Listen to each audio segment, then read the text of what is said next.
दोस्तों, जब भी नवरात्र आती है तो हमारा दिमाग पूजा पाठ, व्रत, अर्चना आदि तक ही सीमित रह जाता है। क्या आप जानते हैं कि नवरात्रि क्यों मनाई जाती है? तो आइए जानते हैं। दोस्तों, सदियों से हम नवरात्र का त्यौहार मनाते आ रहे हैं और व्रत रखते आ रहे हैं। देश के अलग अलग हिस्सों में अलग अलग तरीक़ों से इस त्यौहार को मनाया जाता है। कहीं कुछ लोग पूरी रात गरबा और आरती कर नवरात्र के व्रत रखते हैं, तो कहीं कुछ लोग व्रत और उपवास कर माँ दुर्गा के 9 रूपों की पूजा करते हैं। लेकिन इस नवरात्र के पीछे असल में कहानी क्या है, आइए जानते हैं।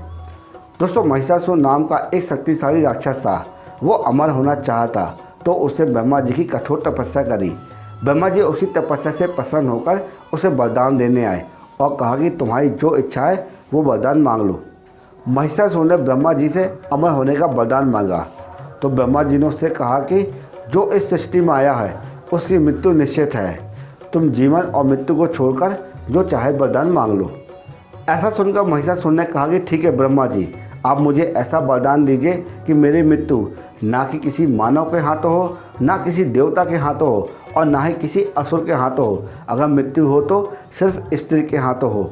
महिषासुर से रक्षा करने के लिए सभी देवताओं ने भगवान विष्णु के साथ आदि शक्ति की आराधना की।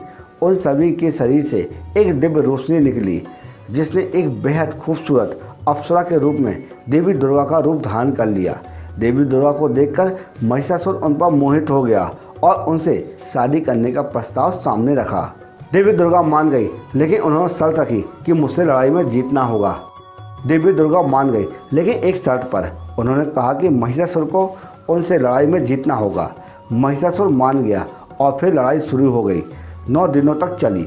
10वें दिन देवी दुर्गा ने महिषासुर का अंत कर दिया और तभी से नवरात्रि का पर्व मनाया जाता है।